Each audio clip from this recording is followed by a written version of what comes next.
오늘은 혼란에 대해서 얘기하고자 합니다. 두 가지 이상이 섞이면 이제 혼합이라고 하죠.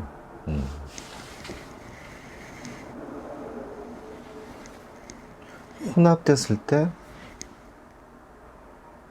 그게 뭔지 모를 때 혼란이라고 할 수 있겠습니다. 영어로는 disturbance를 설명하는 것입니다. disturbance, disturbance, turbance를 turb 해서 turbulence. 옛날에 차도 그런 이름이 있었죠. 한글로는 이제 와류, 소용돌이 이렇게 번역을 하는데요. 라틴어로 튜브라레라고 하는 단어는 confuse, 혼란이라는 뜻입니다.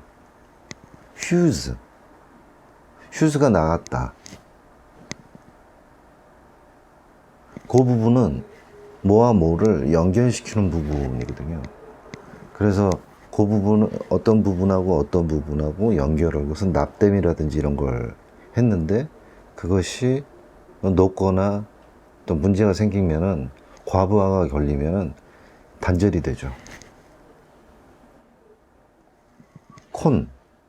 하나로 fuse with each other, 서로 이렇게 혼합해 놓은 거죠. 그렇게 잘 정돈이 되면 혼란이 없는데, 어디선가 이제 과부하가 흐르게 되면은 이제 혼란이 오게 되죠. 디스라고 하는 건 좀 부정적인 의미의 접두사죠. 이 혼란이 이제 건강과 어떤 연관을 시켜야 되는데, 이것이 혼란이 작은 것과 큰 것이 있을 거예요. 몸에서, 인간에서 중심적인 혼란이라고 하는 것. 예를 들어서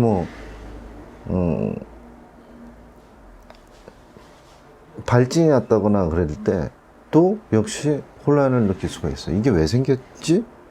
의문이죠. 왜 생겼을까를 모르는 거죠. 이렇게 생겼을까? 저렇게 생겼을까? 이런 이유로 생겼을까? 저런 이유로 생겼을까라고 얘기하면서 이제 추적해 나가는 거죠. 모르는 길을. 이것도 일종의 혼란이죠. 근데 이거보다 좀 더 혼란스러운 부분은 이제 글로 말하면은 중심적인 혼란과 이제 말초의 혼란이 있는 거죠.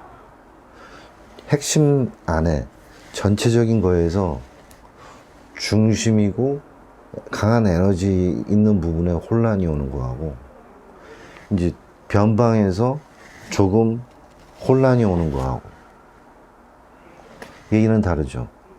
분명히 중심이고 에너지가 집중된 곳에서 혼란이 오면은 이 변방에서도 혼란이 오게 되죠. 그리고 어떻습니까? 물질적인 혼란과 이제 비물질적인 혼란. 어디 보면 나트륨 그리고 칼륨이라는 수치가 떨어졌다, 올라갔다, 너무 지나치게 높다, 너무 낮다, 이런 것들을 그래서 더 보충해야 된다, 이런 얘기를 갖다가 들으신 적도 있을 겁니다. 나트륨, 칼륨이라는 걸 단어가 익숙하지 않은 사람들은 이렇게 생각해 봅니다. 나트륨은 소금이죠. NaCl. 근데 음식에서 국을 끓이는데 어때 맛이?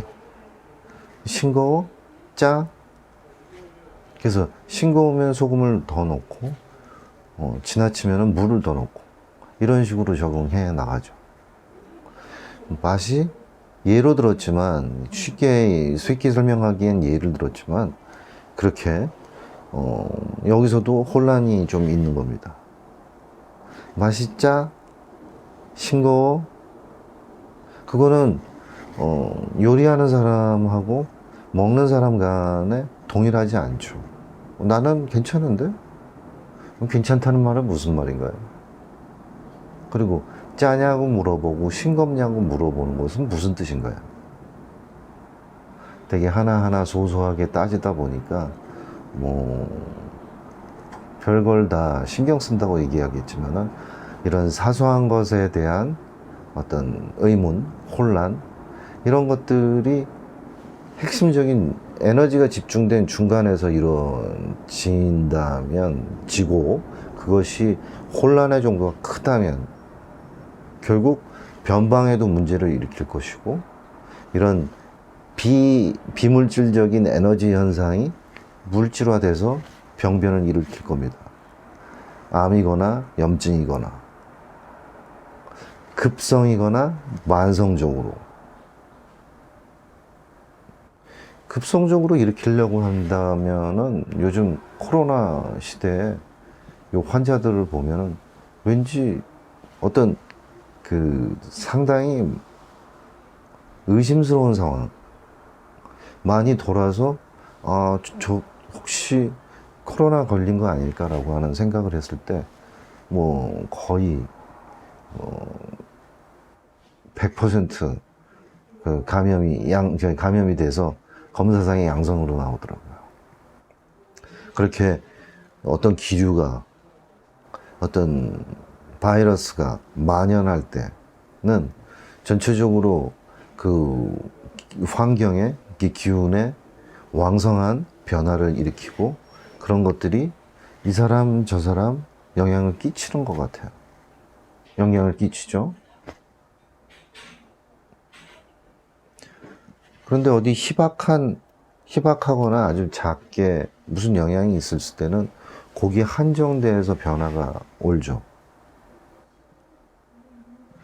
그러면 어디 층으로 생각하면은 몸과 마음이 있는데 몸과 마음 중에 마음이 더 중요하죠. 몸도 중요하지만 마음도 중요하단 말이죠. 몸 상하지 않게 해. 마음이 상하면 몸도 상하니까 몸 상하지 않게 마음을 잘 추스려 이런 얘기들도 합니다. 우리가 은연중에 일상적으로 얘기를 하지만 늘 진실을 얘기합니다. 우리가 알고 있는 인식하는 거죠. 마음이 몸보다 중요하다고 하는 거. 그래서 마음에 혼란이 생기는데 그 빨리 인식을 해서 어떤 것과 어떤 것이 혼합돼서 혼란스러운 상황이 생각해 보니 이것과 저것과 섞였던 것이고 그래서 나의 혼란은 이제 마무리되는 거죠. 하지만은 계속 알 수 없는 것들이 지속되고 스트레스가 계속되면은 그런 마음의 혼란은 그 꾸준히 이어지고 커지고 더 불안정해지면서 뚜렷한 어떤 마음의 증상이 일어나고 초조함, 불안, 흥분, 패닉까지 일어나기도 하고 만성적으로는 꾸준한 불안이 있을 수 있으면서 물질적인 변화에 영향을 끼치죠. 이것을 우리는 다 알고 있습니다만 굳이 이걸 갖다가 대체의학이니 보완의학이니 이런 부분에서 해석을 하다 보면 그것이 마치 허황된 것이거나 아니면은 정말 그럴까? 내가 류마티스 관절염이 걸리고 그리고 발진이 생기고 암이 생겼는데 그게 과연 마음의 영향일까? 이런 생각을 하기도 합니다. 하지만 분명히 그런 것들은 입증되어 있죠. 만성적으로 감정을 갖다가 억누르는 것이 암을 일으키는 주요 요소라고 하죠. 거기에다가 유전적으로 암이 걸릴 감수성, 즉 유전적인 어떤 요소가 있는데 그런 만성적인 감정적인 억제가 있다 그러면 감수성이 있는 암에 걸리게 되는 것입니다. 예전에는 처음 유전자 검사를 해가지고 어떤 암이 걸릴지 예측하는 그런 검사를 병원에 들여오겠냐고 의뢰받은 적이 있었는데 처음에는 제 생각에는 마땅히 제가 그 부분에 대해서 어떤 사람들은 그 암이 걸릴지 안 걸릴지 모르는 그런 상황이잖아요. 그 말하자면은 이 어떤 암 걸릴 거니까 이 사람은 어떤 암 감염해서 그 검사를 하고 꾸준히 관리를 해야 되고 어떤 음식을 조심하고 이래야 되지만 그것이 이런 식으로 해가지고 절대로 걸리지 않으라는 법도 없을 뿐만 아니라 또 어떤 사람에게는 그 암이 걸릴 수도 있다라는 그 자체만으로도 상당한 스트레스가 돼서 오히려 그 부분으로 그것으로 인해서 더 다른 병이 생기거나 스트레스가 많다면 제가 얘기했던 바대로 이제 물질적인 변화가 분명히 올 수도 있어서 그거는 아직 아닌 것 같다고 얘기를 했었는데 그렇게 유전적인 어떤 감수성이 있을 때 감정적인 요소가 그 합쳐져서 병을 일으키는 것입니다. 그러면 혼란이라고 하는 거는 우리가 이렇게 파란색과 빨간색이 섞여서 보라색이 된다라고 하는 것은 잘 알고 있죠. 그건 혼란이 아니죠. 파란색도 알고 빨간색도 알고 그리고 섞인 결과도 알 때는 우리는 그걸 혼란이라고 얘기하지 않습니다. 그냥 보라색이라고 얘기를 하죠. 이름도 붙여주고. 하지만은 뭔가 혼란스러운 마음이 있는데 쉽게 해결이 안 되는 것은 미지의 두 가지 이상의 것들이 섞여서 혼란을 일으키는 겁니다. 계속 물음표를 갖다가 찍고 스트레스를 받죠. 뭔가 계속 불안한 거죠. 우리가 fear라고 하는 공포증과 불안이라고 하는 것에 대해서 굳이 구분을 한다면 fear는 특정 것들에 대한 그 공포심, 귀신 공포, 그리고 또 어떤 문양 공포, 냄새가 났을 때 공포, 차, 사람, 대인 공포, 그리고 광장 공포, 뭐 폐소 공포 이런 것들이 있어서 뭐 특정 지어지는 거죠. 너무나 그런 것들의 단어에 대한 익숙해지면서 나는 뭐 광장 공포증이 있어, 폐소 공포증이 있어라고 이게 훈련되면서 일어나는 현상이기도 해서 단정적으로 얘기할 수는 없지만 우리의 심리를 갖다가 구분해서 얘기하기 위해서는 어떤 단어들도 이제 사용해야겠죠. 불안이라고 하는 것은 미지의 불안, 공포 불안인 거죠. 공포의 대상이 딱 정해지지 않고 많거나 아니면은 모르는 경우에 불안을 끼게 되죠. 불안, unstable하고 다 anxious라고 얘기하기도 하지만은 unstable이죠. 불안하다고 해서는 기반이 없다는 거죠. 불분명하다는 거죠. 두 가지의 빨간색과 파란색이 섞여가지고 보라색이 되는 아는 상황이 아니라 모르는 상황인 거죠. 그러면 우리가 알고 있는 파악되는 게 있지만은 파악되지 않고 왠지 우리가 모르는 것들에 의해서 이제 불안을 느끼게 되는, 경험하게 되는 거죠.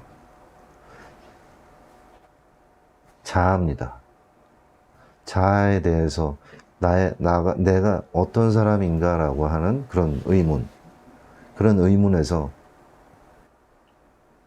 우리들은 가끔씩 엉뚱한 소리, 또 생각, 이런 것들을 하게 되죠.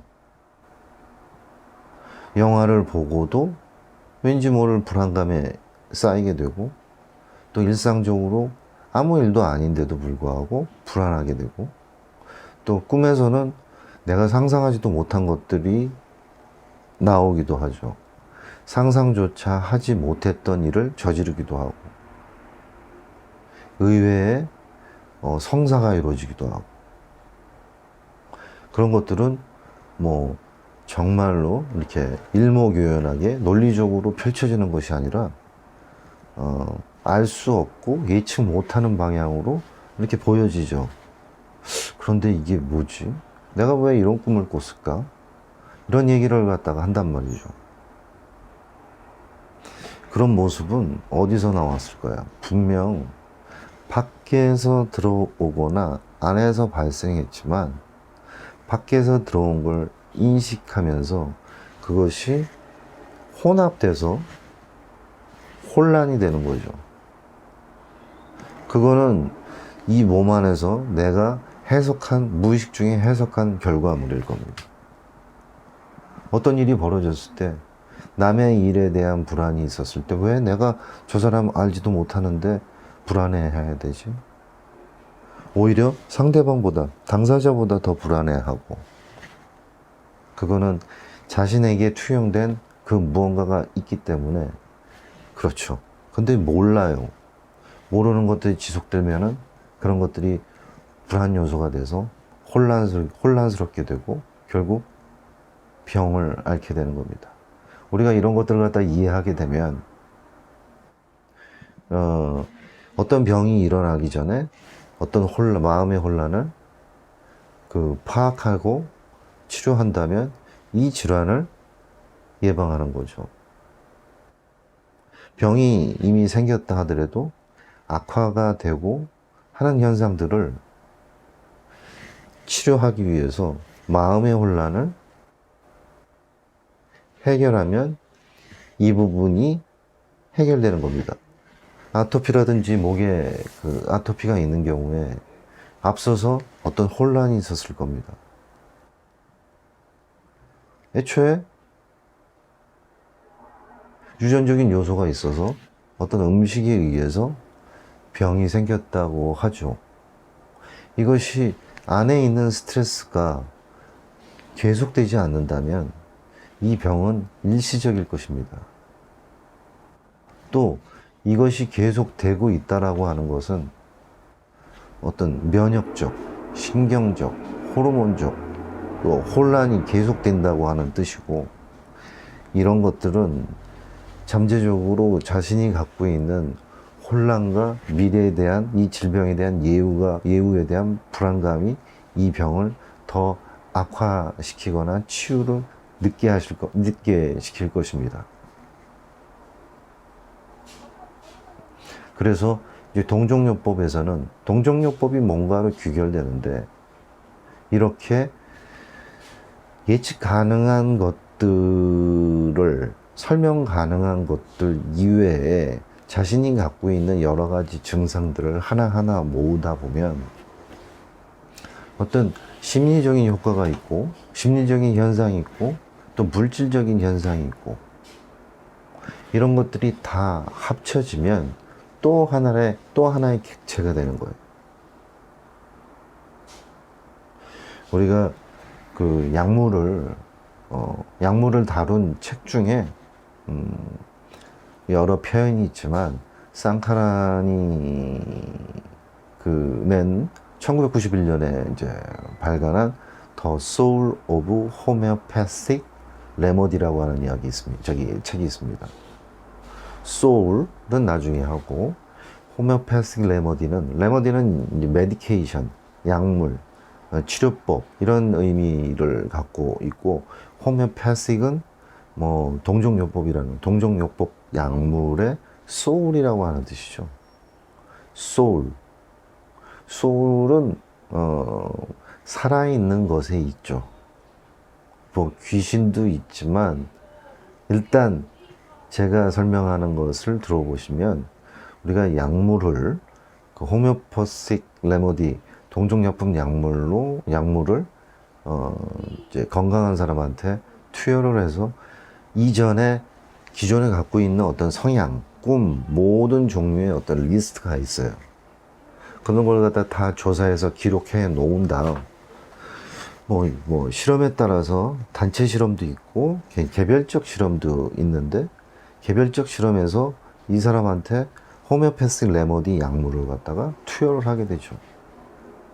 그리고 이렇게 기존에 갖고 있던 성향이라든지 꿈, 최근에 어떤 뭐 커피 복용량이라든지 이런 것들을 조사하고 어떤 음식의 변화를, 음식이라든지 기타 등등의 심리적 변화, 신체적인 변화, 뭐 갖가지 생활 패턴이라든지 마음의 변화를 갖다가 이제 기록하는 것입니다. 여기에는 두 가지가 있어요. 하나는 그 정신심리적인 물질적인 현상을 다 포함하고 있다는 점과 살아있는 건강한 사람한테 약을 투여해서 결과를 본다는 점에 그 생체 실험인 거죠. 그래서 그런 것들이 증상을 나타날 때 이 전반적인 증상들을 갖다 합쳐 놓으면 일종의 이 약물은 그냥 뭐 이런 그 견과류라든지 하나하나였겠지만 동종요법적으로 여러 단계에 걸쳐서 희석하고 이렇게 에너지를 가해가지고 그 과한 에너지를 충분한 에너지를 가해가지고 만든 약에서 환자들한테 이제 건강한 사람들한테 투여를 하게 되면은 어떤 기록들이 나오죠. 이게 한 사람이라고 한다 그러면은 뭐라고 신빙성이 없겠지만은 여러 사람들을 검사를 하죠. 그래서 수집을 하고 거기에 공통적인 것과 어떤 사람한테 한 사람한테 나타나는 증상, 두 사람한테 나타나는 증상, 세 사람, 네 사람, 다섯 사람. 꿈도 이제 쭉 있는 그대로 말하는 대로 본인이 써내려가거나 말하는 걸 갖다가 이제 기록해서 어떤 테마를 정제하죠. 추출 정제합니다.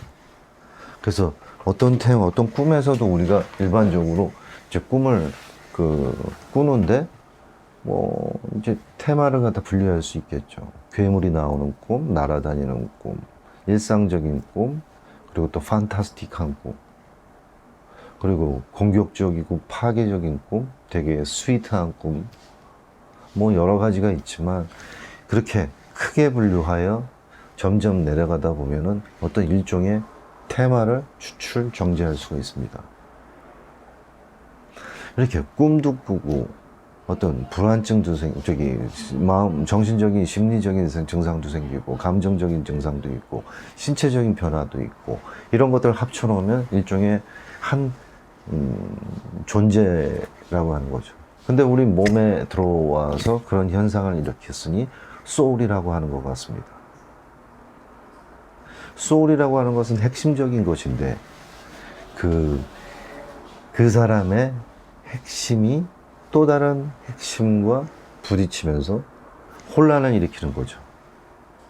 그래서 그것을 안정화시키기 위해서는 그런 증상을 보이는 사람은 그 수많은 약들 중에서 이 사람의 증상과 유사한 증상을 보이는 약을 주면 이것이 안정화된다고 하는 겁니다. 보통은 우리의 동종요법 약물은 어떤 약을 투여했을 때 가짜 질환을 집어넣는다고 설명을 합니다. 마치 뭐 있는 데서 가짜 질환을 집어넣으면 실제로 이제 있는 질환이 제거된다라고 하는 건데 안정화시킨다고 생각하시면 됩니다. 안정화시키면 그런 불안 요소를 일으키는 일이 없으니 전체 핵심적인 에너지 혼란을 안정화시키면 그 이후에 일어나는 현상들도 좋아질 거라고 얘기를 하는 것입니다. 혼란, disturbance, 그리고 핵심적인 혼란, central disturbance, 그리고 변방의 작은, 그리고 피부라든지 바깥에 보이는 표층적인, 표면적인 증상, 페리페럴, 변방 증상, 이런 것들이 이제 핵심 단어겠죠. 그래서 우리가 약물을 선택할 때 분류법을 수만이라기보다 무수한 약물들 중에 어떤 사람의 캐릭터를 보고 그것이 어떤 약에 해당된다고 할 때 제가 알고 있는 아주 익숙한 약물들 중에 고르는 게 아니라, 그런 방법도 있지만 어떤 사람을 보면 어떤 약물과 상당히 흡사하다 이렇게 생각하고 그 약을 갖다가 이제 얘기하는 사람도 있습니다만, 우리는 이제 분류법을 사용해서 이 사람이 이 사람이 갖고 있는 그 소울이, 아까 얘기했던 소울이 이해하신다면은 그 소울을 갖고 있는 사람들 중에 무생물적, 즉 광물계적인 어떤 특성을 갖고 있는지, 아니면 생물 중에 식물, 동물, 식물 성격을 갖고 있는 그런 모습을 하고 있는지를 보고, 그것이 정해지면 동물계, 식물계, 광물계 밑에 계문, 광목, 과속종처럼 그 밑에 것들을 더 세심하게 분류해 나가는 것입니다. 그래서 대부분은 그렇게 식물이라면은 각기 갖고 있는 어떤 감수성, 예를 들면은 모든 통증에 대해서 통증에 대해서 마치 외상을 받거나 아니면 둔기로 맞은 것 같은 그런 느낌을 주로 하는 사람들, 그리고 또 맞아서 아픈 것에 대한 그 감수성, 인저리에 대한 감수성이 두드러진 사람들, 이런 사람들에게는 국학과가 유력한데, 그런 내용을 상대방 환자들로 하여금 하나씩 편견 없이 이제 물어봐서 증상을 수집한 다음에 이 사람의 센트럴 디스터번스를 보고 광동물 식물계를 나누어서 그렇게 해서 약물을 갖다 선택하고, 그 선택한 다음에 이 사람이 전체적으로 갖고 증상과 내가 정한 분류법상으로 정한 약의 어떤 약전이라든지 여러 가지 정보를 찾아가지고 이 사람과 매칭이 되는지를 확인한 다음에 그것을 약물로 사용합니다. 동종요법적 약물로 사용하는 겁니다.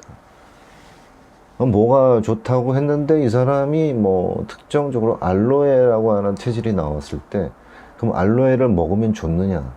이거는 얘기가 다릅니다. 알로에 자체는 이제 원재료가, 그리고 이 동종요법 약물은 이제 원재료를 희석 진탕하는 과정을 거쳐서 만드는 것이기 때문에 이게 다르죠. 그래서 따로 이런 것들을 우루사라든지 이런 것들에도 여러 가지 어떤 생약 성분이 들어있긴 하지만 여러 가지고, 그리고 그 제조 방법이 다르기 때문에 동종요법 약물로 우리의 혼란을 찾아서 그것에 해당되는 약물을 찾고, 그리고 약물에서 또 그 만든 수준에 따라서 그 단계를 30번 한 거하고 200번 한 거하고 1000번 한 거하고 10,000번 한 거하고, 이런 그 분류에 따라 환자가 갖고 있는 것이 신체적인 것이 주고 그 마음에 가신 것이 주고, 이런 거에 따라서 약물 선택이 달라지죠. 진행성 질환인지에 따라 고정된 병인 것이 주로인 경우에 이렇게 해서 약물을 정해서 하는 것입니다. 오늘도 혼란으로 시작해가지고 동종요법의 정의로 끝났습니다. 들어주셔서 감사합니다.